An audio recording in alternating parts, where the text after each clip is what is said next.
Hello tout le monde, bienvenue sur Viens et suis-moi, écoutez prête l'oreille, je suis Vaya Prière et je suis très heureuse de vous retrouver pour une nouvelle semaine, une nouvelle étude de notre programme Viens et suis-moi basé sur le Nouveau Testament en cette année 2023. Et cette semaine, nous découvrons les derniers chapitres du livre des Actes, encore de nouvelles expériences, de nouvelles aventures concernant l'apôtre Paul. Chers frères et sœurs, j'espère que vous avez pris du plaisir à découvrir ces aventures, à pouvoir vous en inspirer dans notre rôle en tant que disciples et à devoir participer à l'œuvre missionnaire dans nos paroisses et dans nos pieux et que l'apôtre Paul nous a donné des outils et des moyens de pouvoir être de bons disciples de notre Sauveur Jésus-Christ et participer à cette grande et merveilleuse œuvre qu'est le travail missionnaire. Thomas S. Monson, ancien président de l'Église, a déclaré que lorsque nous sommes au service du Seigneur, nous avons le droit à son aide. Toutefois, nous n'avons pas droit à une route lisse et à un flot continu de réussite. Pour en avoir la preuve, nous n'avons pas besoin de regarder plus loin que dans la vie de l'apôtre Paul. Nous avons vu et nous voyons que la mission que le Sauveur lui avait confiée était de porter son nom devant les nations, devant les rois et devant les fils d'Israël. Dans les chapitres 22 à 28 que nous découvrons cette semaine dans le livre des Actes, nous voyons Paul s'acquitter de cette mission et rencontrer beaucoup d'opposition. Des chaînes, l'emprisonnement, des sévices physiques et voire même un naufrage et en dernier l'attaque d'un serpent. Mais nous voyons aussi que Jésus apparut à Paul et lui a dit dans le chapitre 23, « Prends courage ». Les expériences vécues par Paul peuvent être un moyen inspirant de nous rappeler que l'appel du Seigneur d'annoncer son évangile d'une voix pleine d'allégresse s'accompagne aussi de cette promesse qui nous dit « Élevez votre cœur et réjouissez-vous, car je suis au milieu de vous ». Doctrine et Alliance, section 29, les versets 4 et 5. Et Matthieu, chapitre 28, versets 19 à 20. Nous connaissons tous le concept de héros, de super-héros qui existe depuis la nuit des temps et qui est maintenant devenu un incontournable de nos films modernes. Les héros sont des individus dotés de pouvoirs spéciaux qu'ils utilisent pour aider ou protéger leurs semblables. Le thème de notre semaine sont les héros. Mais les héros ne doivent pas seulement exister dans le domaine fictif. Un héros peut aussi être défini comme une personne admirée pour son courage, ses réalisations exceptionnelles ou ses nobles qualités. Les héros peuvent être de vraies personnes et je crois que nous en avons tous dans notre vie, c'est-à-dire ces individus que nous admirons et que nous aspirons à pouvoir ressembler un jour. Étonnamment, le prophète Joseph Smith est l'un de mes héros personnels. Et d'après mon étude de sa vie et de ses réalisations, il y a beaucoup à admirer en prophète Joseph Smith. Et je suis sûre que beaucoup partagent mon estime pour le prophète du rétablissement. Mais la question que j'aimerais nous poser, c'est qui Joseph admirait-il? Avait-il des héros personnels? Je pense que oui. En effet, il y a quelqu'un dans les Écritures qui apparaît encore et encore dans ses écrits et qui semble lui donner une certaine force et une certaine inspiration particulière. Nous pouvons retrouver ce héros dans certaines références, notamment dans l'article de foi numéro 13, où il dit en effet, nous pouvons dire que nous suivons l'exhortation de Paul, que nous trouvons dans Philippiens chapitre 4, verset 8. Joseph a estimé que la description que Paul donne ici d'un véritable disciple du Christ était appropriée pour être incluse dans nos principales déclarations de croyance et de foi. Dans Doctrine et Alliance, section 127, alors que Joseph se cachait à cause des rapports calomnieux contre lui et de menaces contre sa vie, il nous dit qu'il a estimé que c'était son sort commun dans la vie de subir les périls, l'envie et la colère de l'homme, et que tout cela était devenu pour lui une seconde nature et qu'il se sentait comme Paul. Il se glorifiait dans la tribulation. Il trouve donc ici l'inspiration pour continuer face à l'adversité et à la persécution de son héros des Écritures. Toujours dans Doctrine et Alliance, à la section 128, Joseph cite Paul dans les versets 13 à 16 et l'utilise pour enseigner ce que Joseph appelle le plus glorieux de tous les sujets appartenant à l'évangile éternel, c'est-à-dire le baptême pour les morts. Si nous comparons Doctrine et Alliance, section 135, verset 4 et Actes chapitre 24, verset 16, nous constaterons que juste avant que Joseph ne soit martyrisé à la prison de Carthage, il cite l'apôtre Paul au milieu du verset 4 où il dit qu'il avait une conscience sans offense envers Dieu et envers tous les hommes, ce qui correspond exactement aux mêmes paroles de Paul. Ainsi, dans les derniers instants de la vie du prophète Joseph Smith, il avait l'apôtre Paul en tête et a trouvé un lien avec cet apôtre du Nouveau Testament. Et enfin, je pense que la référence la plus directe et la plus puissante à ce héros qui est l'apôtre Paul se trouve dans Joseph Smith, Histoire, les versets 24 et 25. Et j'ai gardé celle-ci exprès pour la fin parce qu'elle nous mène directement au chapitre de cette semaine dans Actes. Ici, le prophète Joseph compare directement son expérience de vie à celle de Paul. Joseph se voyait en Paul. Ils ont tous deux eu des visions miraculeuses qui ont changé leur vie et ils ont tous les deux été appelés à être des témoins spéciaux du monde et ils ont tous les deux été haïs et persécutés pour avoir témoigné de leur vision. Verset 24 nous dit ceci. Cependant, c'était néanmoins fait que j'avais eu une vision. J'ai pensé depuis que je me sentais beaucoup comme Paul quand il a fait sa défense devant le roi Agrippa et a raconté le récit de la vision qu'il a eue quand il a vu une lumière et entendu une voix. Mais il y avait toujours, mais peu qui l'ont cru. Certains disaient qu'il était malhonnête, d'autres disaient qu'il était fou et il a été ridiculisé. Mais tout cela n'a pas détruit la réalité de sa vision. Il avait eu une vision. Il savait qu'il l'avait eue et toute la persécution sur le ciel ne pouvait pas en faire autrement.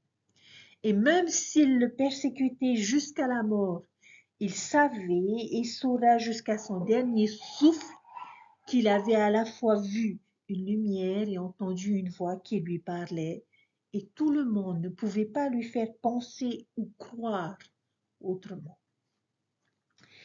Verset 25, c'était donc avec moi. J'avais effectivement vu une lumière, et au milieu de cette lumière, j'ai vu deux personnages, et ils m'ont en réalité parlé. Et bien que j'ai été haï et persécuté pour avoir dit que j'avais eu une vision, pourtant c'était vrai. Et tandis qu'ils me persécutaient, m'injuriaient et disaient faussement toutes sortes de mal contre moi, pour avoir dit cela, je fus amené à dire dans mon cœur, pourquoi me persécuter pour avoir dit la vérité? J'ai effectivement eu une vision. Et qui suis-je pour pouvoir résister à Dieu? Oui, pourquoi le monde pense-t-il me faire nier ce que j'ai réellement vu? Car j'avais eu une vision. Je le savais, et je savais que Dieu le savait, et je ne pouvais pas le nier ni oser le faire. Au moins je savais qu'en agissant ainsi, j'offenserais Dieu et tomberais sous la condamnation. Waouh! Ne pouvez-vous pas simplement ressentir la conviction dans son écriture? Le prophète Joseph a pu trouver une grande force dans l'exemple de Paul, son héros des Écritures. C'était un exemple parfait de la façon dont quelqu'un met en application les Écritures à lui-même et trouve de l'aide et des encouragements. Peut-être avons-nous vécu une expérience similaire avec un héros des Écritures. Peut-être avons-nous déjà eu un moment où nous avons étudié la vie d'une personne des Écritures, d'un personnage, qui nous a fait dire comme Joseph, il en était ainsi pour moi, et que nous avons peut-être pu trouver l'inspiration nécessaire. Il n'est donc pas étonnant, chers frères et sœurs, que nous soyons encouragés à étudier les Écritures quotidiennement. Et qu'est-ce que Joseph admirait tant chez Paul? Maintenant, nous allons essayer de nous concentrer sur la super puissance de ce héros qu'est Paul, son cadeau. Que diriez-vous que c'était?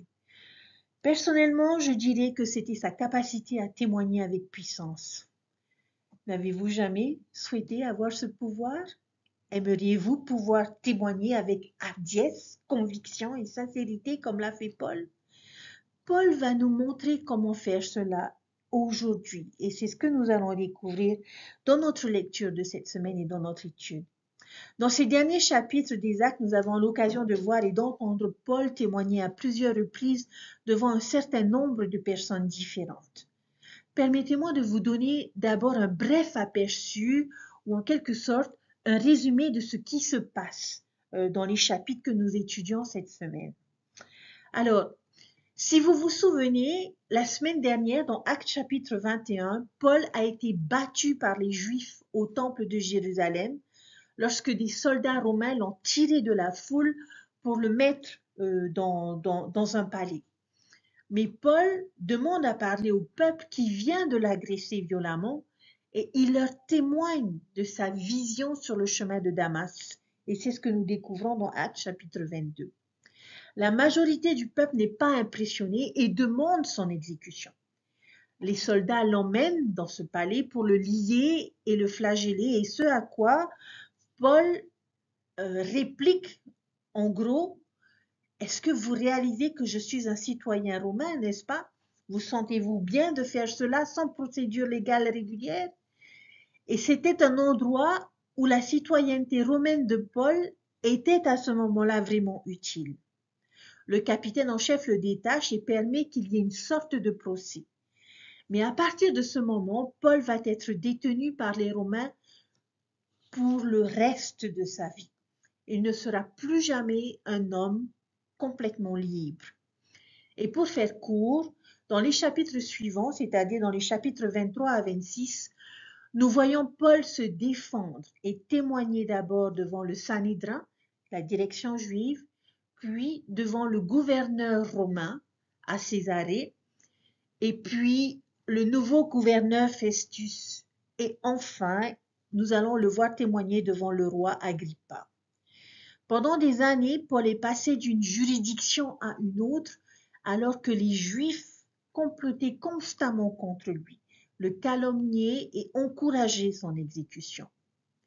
Au cours d'un de ces procès, Paul va faire appel à César, ce qui était dans son droit en tant que citoyen romain, et le gouverneur acceptera de l'envoyer à Rome.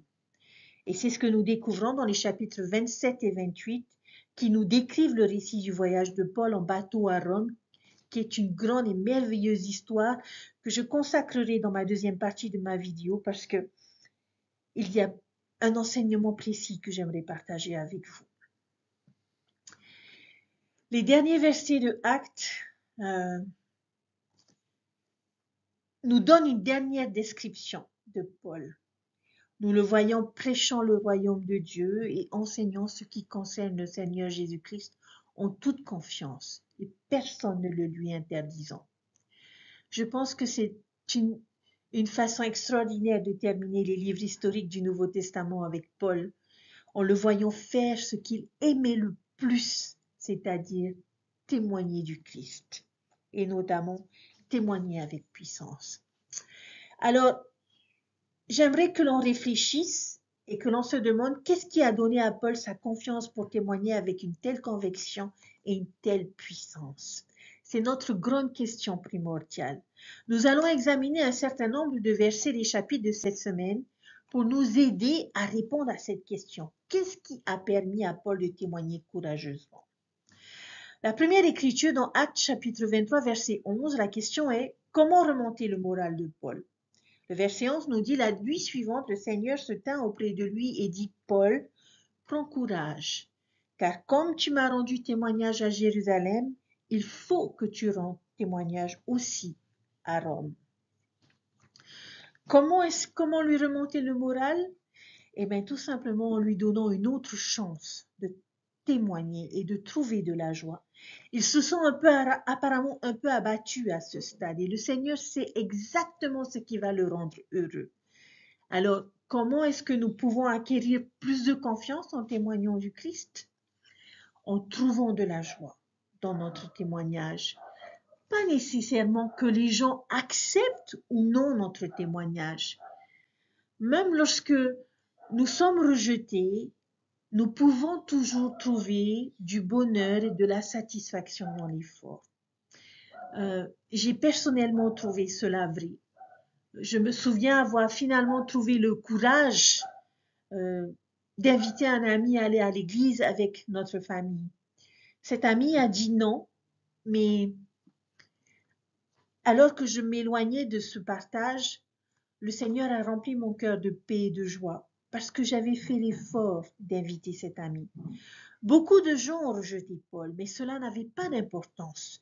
Ils se glorifiaient simplement du privilège de pouvoir être un témoin de Jésus-Christ. Paul était indépendant du résultat et cela peut aussi nous aider à témoigner avec puissance. Et le Seigneur nous bénira avec joie dans notre témoignage et dans nos efforts à témoigner. Dans Actes chapitre 24, verset 16, qu'est-ce qui a donné à Paul la confiance nécessaire pour témoigner avec puissance? Ici, il dit « Je m'exerce à avoir toujours une conscience sans offense envers Dieu et envers les hommes. » Alors, qu'est-ce qui lui a donné le pouvoir? C'est sa justice personnelle. Il s'est efforcé de faire ce qui était juste et de suivre les 2 grands commandements qui étaient aimer Dieu et aimer son prochain. Paul n'était pas un hypocrite. Il a vécu ce qu'il a prêché. Et je crois que nous aurions plus de confiance et de puissance dans notre témoignage si nous nous efforçons de vivre ce que nous enseignons et si nous nous efforçons d'avoir une conscience sans offense envers Dieu et les hommes.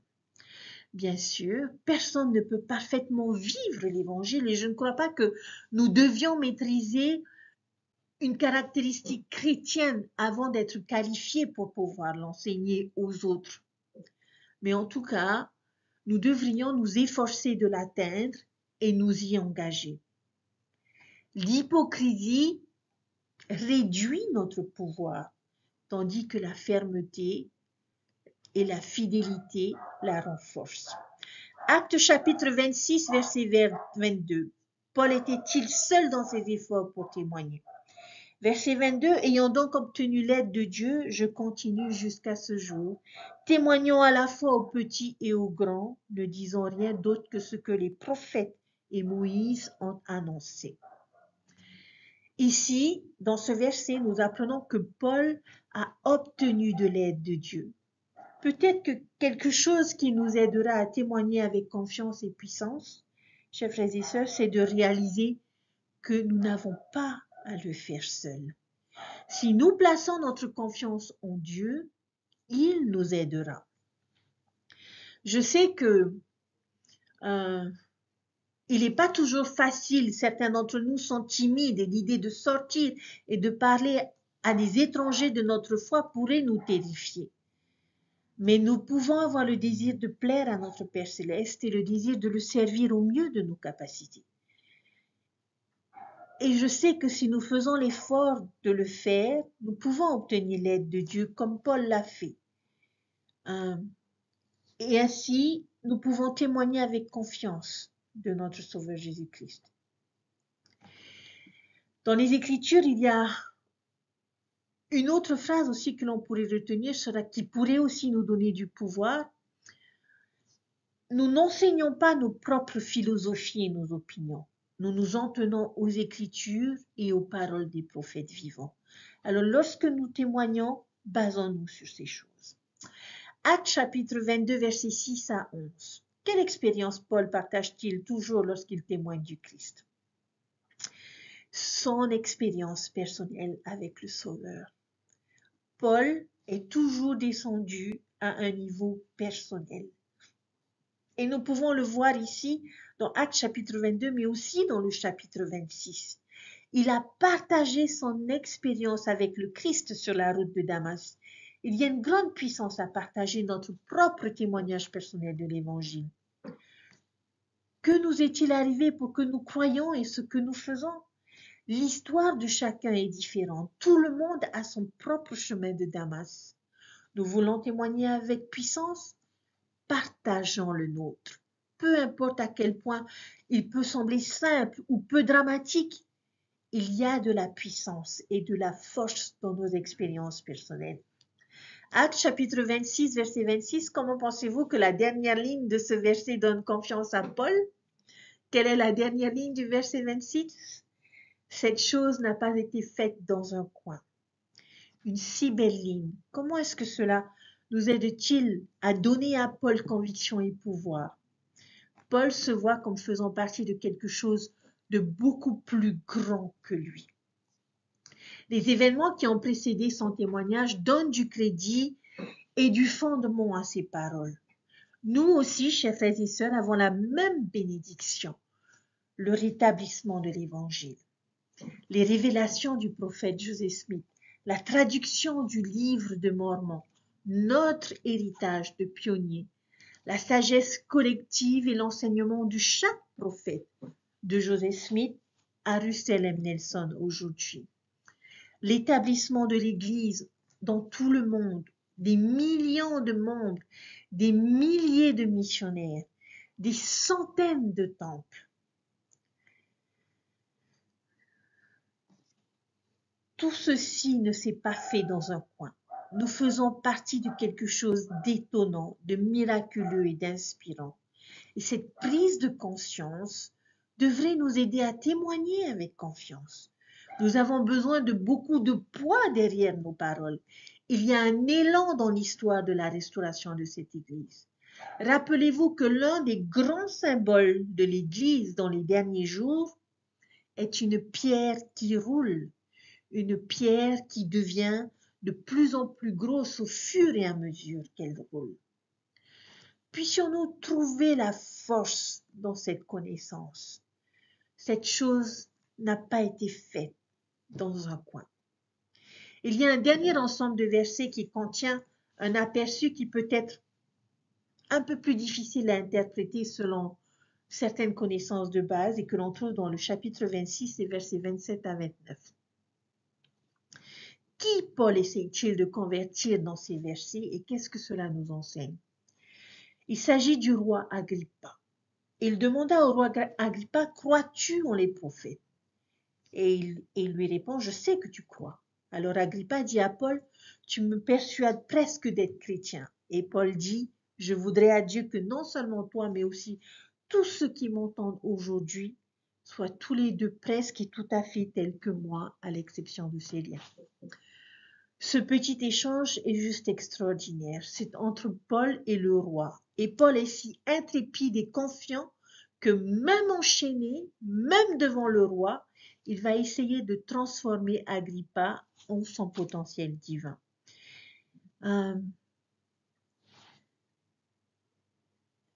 Cette phrase que dit le roi, tu me persuades presque d'être chrétien, ne signifie pas que le roi est presque convaincu d'être chrétien. Il ne dit pas, Paul, ce que tu viens de m'enseigner est si puissant que je pense que je suis sur le point de rejoindre ton Église.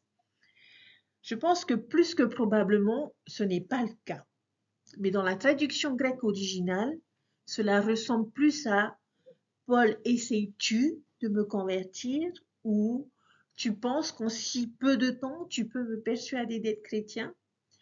Tu m'as presque persuadé d'être chrétien. Et cela peut être un peu décevant pour certains de le lire de cette façon, mais je pense que cela rend la réponse de Paul encore meilleure et encore plus puissante d'une certaine manière lorsqu'il répond par « Je voudrais qu'il plaise à Dieu que non seulement toi, mais aussi tous ceux qui m'entendent aujourd'hui soient tels que je suis. » Vous savez, moi les chaînes, c'est comme s'il disait « Oui, le roi Agrippa, même vous, personne n'est au-dessus ou au-dessous de l'évangile de Jésus-Christ. » Il avait le désir que toutes les personnes soient comme lui, qu'ils aient sa foi et sachent ce qu'ils savaient, que ce soit haut ou bas. Alors, dans cette expérience, qu'est-ce qui a aidé Paul à enseigner avec une telle confiance? Il a vu tout le monde comme un converti potentiel. Comme nous avons parlé la semaine dernière, Paul était prêt à être un témoin pour tous. Alors, chers frères et sœurs, qu'avons-nous globalement appris de ces derniers chapitres sur la puissance d'un témoignage et où chercher les sources de cette puissance? Si nous souhaitons témoigner avec la puissance et la confiance de Paul, nous pouvons trouver de la joie dans l'acte de témoigner. Nous pouvons nous efforcer d'avoir une conscience exempte d'offense à Dieu et à notre prochain. Nous pouvons placer notre confiance en Dieu et savoir au plus profond de nous-mêmes qu'il nous aidera. Nous pouvons partager nos expériences personnelles qui édifieront la foi de ceux qui seront autour de nous. Nous pouvons nous rappeler que nous faisons partie de quelque chose de plus grand que nous et d'extraordinaire. Et nous pouvons voir tout le monde comme un converti potentiel. Alors, chers frères et sœurs, quand avez-vous ressenti le pouvoir de témoigner ou d'entendre un témoignage? Laquelle de ces vérités vous a le plus inspiré aujourd'hui et pourquoi? Laquelle de ces vérités avez-vous le plus besoin de mettre en œuvre? Chers frères et sœurs, puissions-nous tous, tout comme le prophète Joseph Smith, trouver l'inspiration et la force dans l'exemple de l'apôtre Paul. Il peut aussi être notre héros. Cette superpuissance de témoignage qu'il avait est une capacité réalisable. Ce n'est pas seulement quelque chose qui vient parce que nous sommes nés sur une planète comme celle de Krypton ou que nous avons été mordus par une araignée radioactive, comme ce fut le cas pour Superman et Spider-Man. Ce pouvoir peut être développé, cultivé, pratiqué. Et les choses que Paul nous a montrées aujourd'hui par l'exemple peuvent nous fournir une feuille de route vers cette puissance, vers ce pouvoir. Nous pouvons devenir des héros sacrés. Nous pouvons chercher à faire les choses qu'il a faites et intérioriser les principes qu'il a compris. Et si nous le faisons, je crois que nous recevrons le pouvoir de témoigner comme il a témoigné. Cela a fonctionné pour Joseph Smith. Cela peut fonctionner pour nous aussi. Alors, chers frères et sœurs, je nous invite à rendre notre témoignage de Jésus-Christ beaucoup plus souvent. Témoignons de ce que nous savons et croyons, de ce que nous ressentons, pas seulement de ce dont nous êtes reconnaissants. Témoignons des expériences que nous avons vécues en apprenant à connaître et à aimer le Sauveur, en suivant ses enseignements et en bénéficiant de son pouvoir dans notre vie. Lorsque nous témoignerons de ce que nous savons, de ce que nous croyons et ressentons, le Saint-Esprit confirmera la véracité de notre témoignage aux personnes qui nous écouteront attentivement. Elles nous écouteront parce qu'elles nous auront vus devenir un disciple paisible de Jésus-Christ. Ces personnes verront ce que signifie être disciple du Christ. Elles ressentiront également quelque chose qu'elles n'avaient peut-être jamais ressenti auparavant. Un témoignage pur vient d'un cœur changé et est porté par le pouvoir du Saint-Esprit dans le cœur des personnes disposées à le recevoir. Celles qui ressentent quelque chose en écoutant votre témoignage peuvent alors prier le Seigneur pour lui demander d'en confirmer la véracité. C'est ainsi qu'elles peuvent connaître la vérité par elles-mêmes. Et alors, à ce moment-là, chers frères et sœurs, nous deviendrons à notre tour un héros. Aujourd'hui, lors de notre réunion de Sainte-Seine, nous avons eu la bénédiction d'entendre de profonds témoignages de la part des jeunes de notre paroisse qui ont passé, qui ont vécu l'expérience de la conférence JSF cette semaine passée. Et je peux vous dire, chers frères et sœurs, que ces témoignages qui ont été partagés m'ont permis d'avoir une autre vision de chacun de ces jeunes. Et au travers de leur expérience partagée et au travers de leurs témoignages partagés, j'ai compris ce que voulait dire le Seigneur lorsqu'il parle d'eux comme étant les élites et la génération montante. Je suis reconnaissante des témoignages qui ont été partagés. Je suis reconnaissante de la puissance des témoignages que j'ai l'occasion d'entendre tout au long de ma vie, qui fortifient le mien. Chers frères et sœurs, dimanche prochain est un dimanche de témoignage. Alors je vous invite à suivre l'exemple de l'apôtre Paul, à vous lever et à rendre témoignage courageusement et avec hardiesse de l'évangile de Jésus-Christ et de notre Sauveur Jésus-Christ et de notre Père Céleste. Puissions-nous être des témoins du Christ et édifier la connaissance et le témoignage de ceux qui sont autour de nous.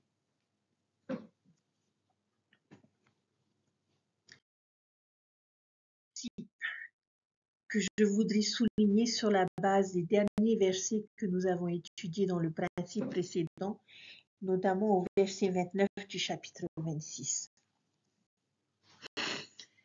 J'aimerais vous poser une question. Est-ce que 99,9% est suffisant? Je suis sûre que dans certains domaines, c'est certainement le cas. Obtenir 99,9% à un test est un excellent score. Être dans les 99% de votre profession serait un indicateur que vous vous débrouillez très bien. Cependant, il y a des domaines où même 99,9% ne serait pas acceptable. Les domaines où presque n'est pas suffisant. Si 99,9% est suffisant, alors dans ce cas, 22 000 chèques seront déduits de faux comptes bancaires dans les 60 prochaines minutes. 1314 appels téléphoniques seront égarés par les services de télécommunication chaque minute. 2 atterrissages d'avions quotidiens à l'aéroport international seront dangereux. 20 000 ordonnances de médicaments erronés seront rédigées au cours des 12 prochains mois. 107 procédures médicales incorrectes seront effectuées d'ici la fin de la journée d'aujourd'hui. 315 entrées du dictionnaire se révéleront être mal orthographiées. Et 12 bébés seront donnés aux mauvais parents chaque jour. Comme vous pouvez le voir, chers frères et sœurs, il y a des choses où presque 100% ne suffit pas. Peut-être avez-vous entendu le proverbe bien connu, la proximité ne compte que dans les fers à cheval et les grenades à main. Il y a un autre domaine où nous devrions considérer ce conseil. Et c'est dans notre identité en tant que chrétien et notre engagement à suivre les commandements de Dieu. J'espère que nous pourrions utiliser un mot différent pour décrire notre identité et notre engagement. Et c'est un mot que Paul utilise dans Actes chapitre 26, verset 29, que l'on retrouve plus particulièrement dans la langue anglaise alors qu'il se tenait devant le roi Agrippa. Et c'est là qu'Agrippa lui dit « Tu me persuades presque d'être chrétien ». Et la réponse de Paul est juste brillante. En anglais, on retrouve cette réponse où il dit « Nous ne voulons pas être presque chrétiens, nous voulons un autre mot pour nous décrire ». Et quel est ce mot? Paul dit « Je voudrais à Dieu que non seulement toi, mais aussi tous ceux qui m'entendent aujourd'hui soient tous les deux presque et tout à fait tel que moi, à l'exception de ces liens. Quel est le mot? Le mot est tout à fait. Nous voulons être entièrement chrétiens, pas presque. Nous voulons être totalement chrétiens, pas presque. Paul ici souhaite que tout le monde puisse être comme lui. Presque et en somme tel que je suis. À quoi fait-il référence? Il souhaite que tout le monde puisse avoir une conviction du Christ comme lui. Et pour comprendre ce qu'il a fait, pour recevoir les bénédictions qu'il a reçues, il ne veut pas que quiconque soit enchaîné comme lui, mais que tous aient son témoignage, son engagement et les bénédictions qui en découlent. Lorsque nous comparons les Écritures à nous, et notamment ce verset, en ce qui concerne notre engagement envers les commandements de Dieu et nos actions, quel mot utiliserions-nous pour le décrire? Souhaitons-nous parler d'un engagement presque à 100% ou totalement à 100%? Étudions-nous les Écritures? Gardons-nous le jour du sabbat saint? Cherchons-nous à servir les autres? Sommes-nous gentils avec notre prochain? Nous efforçons-nous de respecter nos alliances? Si nous devions répondre à ces questions, chers frères et sœurs, par le mot presque, j'ai presque étudié mes Écritures, j'en ai toujours eu l'intention, je sais que c'est important. Mon livre de Mormon est à côté de moi, à côté de mon lit. Jour après jour, j'arrive presque à le faire. J'ai presque décidé de servir cette personne. J'y ai pensé. J'ai presque sauté pour faire quelque chose, mais je n'ai pas tout à fait fait. Et voici la chose effrayante. Je crains que si nous arrivons au jugement final et que nous regardions en arrière sur la majorité de notre vie, et que tout ce que nous pouvons répondre à ces questions est un hésitant presque, j'ai presque fait, j'avais l'intention de le faire, presque. Alors quand nous rassemblons le courage de demander, suis-je entré dans ton royaume, Seigneur? Il pourrait nous regarder tristement et dire, presque. Chers frères et sœurs, la vérité qui pourrait être partagée avec cela pourrait être celle-ci. Si nous vivons presque l'évangile du Christ, je recevrai presque les bénédictions. Mais si je vis totalement l'évangile du Christ, je recevrai totalement les bénédictions. Attention, nous ne parlons pas de perfection ici. Nous sommes tous en deçà du but. Nous avons tous besoin de la grâce de notre Sauveur Jésus-Christ. Et comme vous m'avez entendu le dire dans les leçons précédentes, nos désirs de faire ce qui est juste comptent pour quelque chose auprès de notre Seigneur. La faim et la soif que nous ressentons pour la justice seront toujours pris en compte au jugement final. La route vers le ciel est également pavée, chers frères et sœurs, de bonnes intentions. Cependant, il est parfois important de se regarder attentivement et de tenir également compte de ce message qui donne à réfléchir.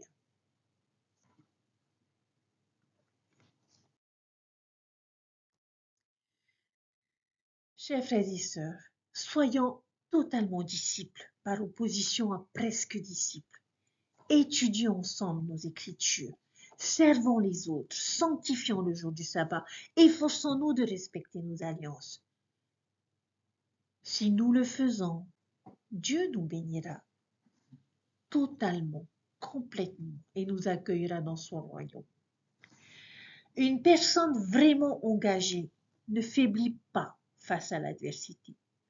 Tant qu'on ne s'est pas engagé, on risque d'hésiter, de partir dans une autre direction ou d'être inefficace. Les membres dans nos rangs qui s'engagent à vivre l'évangile de Jésus-Christ ne seront pas affectés par la logique des chahuteurs. Nos ennemis deviennent plus hostiles chaque semaine qui passe et il semble déterminé non seulement à tromper les non engagés parmi nous, mais à égarer même les élus. Il critique nos dirigeants. Il se moque de ce que nous considérons comme sacré. Il se moque des ordonnances et des alliances que nous savons être vraies et saintes. Il se plaise à découvrir et à partager les défauts et les faiblesses humaines de nos dirigeants passés et présents, plutôt que de reconnaître et de bénéficier des vérités qu'ils ont enseignées. Il vend à l'arbre et au lieu d'en savourer le fruit, il montre les cicatrices découvertes sur le tronc de l'arbre. Chers frères et sœurs, si nous professons être des saints des derniers jours, engageons-nous à vivre comme des saints des derniers jours, en utilisant Jésus-Christ comme notre maître enseignant. Il n'est pas trop tard pour nous engager à vivre totalement l'Évangile pendant que nous sommes ici sur terre. Chaque jour, nous devons nous engager à de hautes performances chrétiennes, car l'engagement envers les vérités de l'Évangile de Jésus-Christ est essentiel à notre joie et à notre bonheur éternel. Le temps de s'engager et de se réengager est maintenant. Dans une déclaration simple, la différence entre ceux qui sont engagés et ceux qui ne le sont pas est la différence entre les mots vouloir et pouvoir. Par exemple, je veux payer la dîme, mais mes fonds sont si limités. Ou je paierai ma dîme. Je veux aller à la réunion de Sainte-Seine si j'ai le temps, ou j'irai à la réunion de Sainte-Seine. J'aimerais être un bon professeur, mais les enfants sont si bruyants. Ou bien je peux dire, je serai un bon professeur. Pour récolter tous les bénéfices de la vie, nous devons remplir nos journées avec un engagement envers des objectifs et des principes valables. Il n'y a pas d'autre moyen. Au fur et à mesure que ces engagements nous conduisent à l'action, nous trouverons une croissance et une dimension supplémentaire qui nous guideront vers une vie productive ici sur terre et qui ouvriront la porte à la vie éternelle avec notre Père céleste. Ce mot engagement, pour être quelque chose, il faut s'engager. Je me souviens d'un discours de conférence qui m'avait beaucoup marqué et qui était un message de sœur Becky Craven qui avait pour titre « Appliquer ou désinvolte ». Elle nous avait enseigné quelques questions à nous poser. Nous appliquons-nous à bien respecter le jour du sabbat et à bien nous préparer à prendre la Sainte Seine chaque semaine? Pourrions-nous être plus appliqués dans nos prières et notre étude des Écritures ou nous impliquer plus activement dans le programme « Viens et suis-moi ». Sommes-nous appliqués dans notre culte au temple et respectons-nous avec application les alliances que nous avons contractées lors de notre baptême et dans le temple? Prenons-nous soin de notre apparence et portons-nous des vêtements pudiques, particulièrement dans les lieux et les circonstances sacrées? Nous appliquons-nous à bien porter le sous-vêtement sacré du temple? Ou bien les modes du monde nous dictent-elles une attitude plus désinvolte? Sommes-nous appliqués dans la façon dont nous servons les autres et dont nous remplissons nos appels dans l'Église? Ou sommes-nous indifférents et désinvoltes vis-à-vis de notre appel à servir? Est-ce presque ou totalement que nous faisons ces choses? Étant disciples de Jésus-Christ, chers frères et sœurs, nous devons édifier les personnes et les amener comme nous-mêmes à un niveau plus élevé et plus sacré, où eux aussi récolteront de plus grandes bénédictions.